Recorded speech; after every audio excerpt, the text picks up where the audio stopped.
সম্মানিত দর্শক এবং শ্রোতাবৃন্দ, আমি যশোরী আপনাদের সকলকে জানাই সালামুন আলাইকুম। 2024 সাল বাংলাদেশ এমন একটি ক্রান্তিকাল পার করছে যে একদিকে শুটাররা শুটিং করছে, শুটাররা শ্যুট করছে,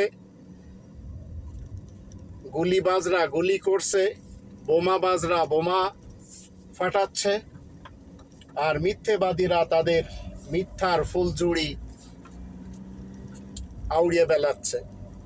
এখন আপনি যদি আমাদের দেশের যারা বন্দুকধারী, অস্ত্রধারী, পিস্তলধারী, রাইফেলধারী এদেরকে জিজ্ঞেস করেন, বা এদের যে পরিচালক হোম মিনিস্টার যে একজন নেশাখোর, আবার তার যে পিছন থেকে অর্ডার দিয়ে যাচ্ছে যে কিনা একজন দখলদার খুনি, আবার তার পিছে দিল্লির অধীনস্থ সেই রয়ের এজেন্টরা সবাই মিলে দেশের মানুষের বুকে, ছাত্র ছাত্রীদের বুকে গুলি করছে। এদের সকলকে আমি বলতে চাই, হাতে পিস্তল থাকলেই কি গুলি করতে হবে? উপরের পক্ষ থেকে যে অর্ডার দেওয়া হচ্ছে সেই অর্ডারে কি বলা হচ্ছে? দেশের ছোট ছোট ছাত্র ছাত্রীদের বুকে গুলি করতে হবে, তাই আপনারা গুলি করবেন। যাদের বুকে আপনি গুলি করছেন সে যদি আপনার আপন ভাই হয়, আপন বোন হয়, তারপরেও কি আপনি তাই করবেন? অবশ্যই করবেন, কারণ আপনি অর্ডার মানছেন ইবলিসের এবং শয়তানের, আপনি অর্ডার মানছেন তাগুতের, তো আপনার দিয়ে ভালো কিছু তো হবে না।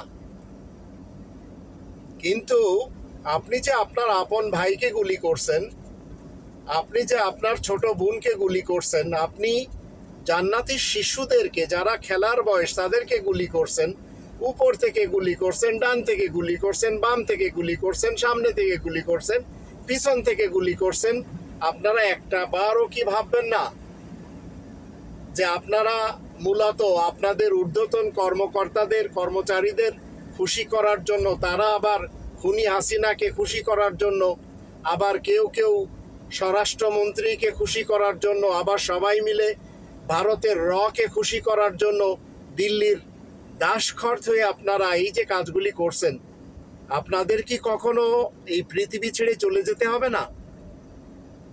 যদি চলে যেতে হয়, এতটুকু বিশ্বাস যদি আপনাদের থাকে, তাহলে গুলি কেন করছেন? আর কাদের উপরে গুলি করছেন? যারা দেশে সন্ত্রাসী কর্মকাণ্ড করতে চাচ্ছে না, যারা দেশে ন্যায় প্রতিষ্ঠা করার লক্ষ্যে কাজ করে চলেছে, আর আপনারা এত মিথ্যা বলে চলেছেন। আপনারা যারা গণমাধ্যম কর্মী এবং গণমাধ্যমের সাথে যারা সম্পৃক্ত, আপনারা মিথ্যাকে এত সুন্দরভাবে আপনারা প্রচার প্রসার করে চলেছেন শুধু কয়টি টাকার জন্য। আপনাদেরও তো মরতে হবে। তাহলে এই দুনিয়াতে যদি আপনি সত্যকে সত্য না বলতে পারেন, মিথ্যাকে যদি সত্য বলেন আর সত্যকে মিথ্যা বলেন, তো আপনারা কি মৃত্যুর পর আবার এই পৃথিবীতে ফেরত আসবেন?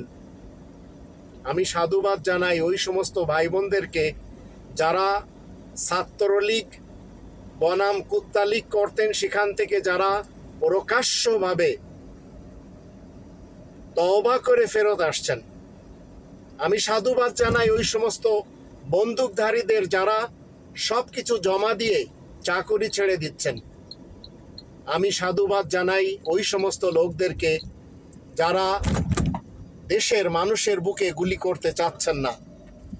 তবে সংসদে যারা সাংসদ রয়েছেন, এই অপদার্থদেরকে বলতে চাই, আপনাদের এতটুকু সেন্স নেই।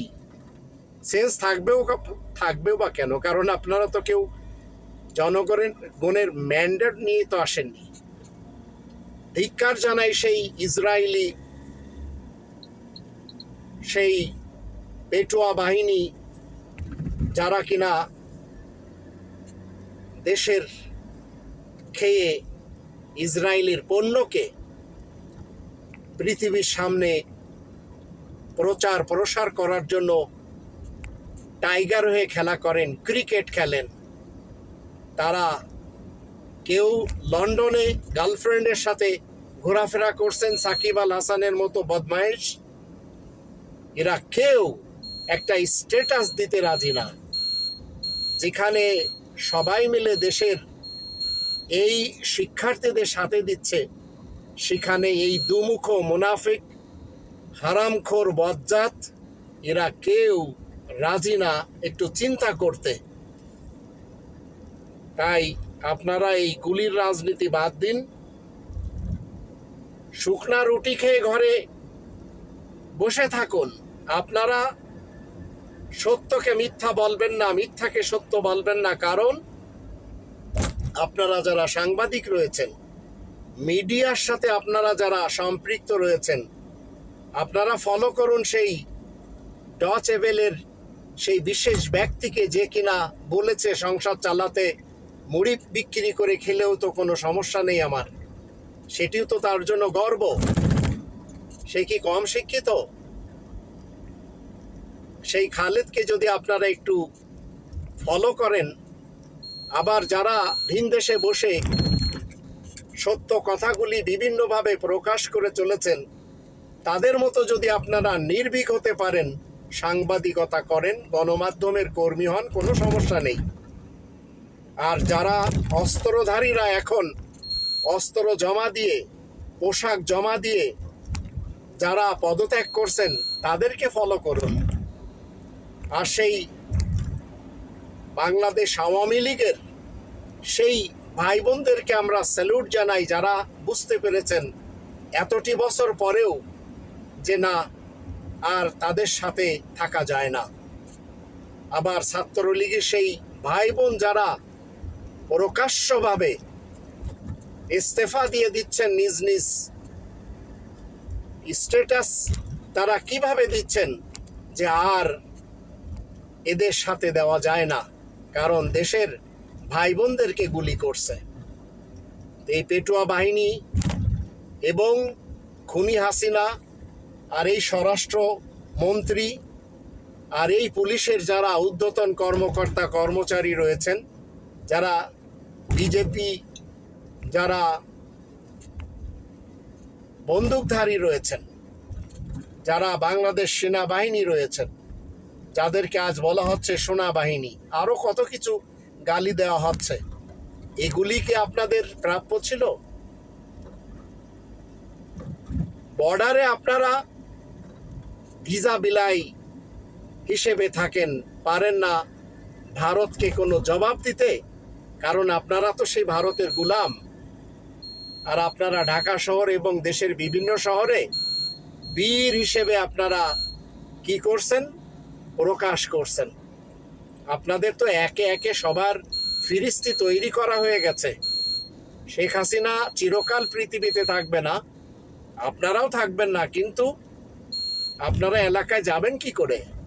আপনারা কখনো বলতেই তো পারবেন না যে আমরা রিটায়ার্ডের পর, মানুষকে বলতেই পারবেন না যে আমরা সেনাবাহিনীতে চাকরি করতাম, বিডিআরে বা বিজেপিতে চাকরি করতাম, পুলিশে চাকরি করতাম, এয়ারফোর্স এবং নেভিতে চাকরি করতাম, আনসার বাহিনীতে ছিলাম, বা অমুক তমুক সেক্টরে বা অমুক তমুক জায়গাতে ছিলাম। এগুলি তো বলতেই পারবেন না আপনারা।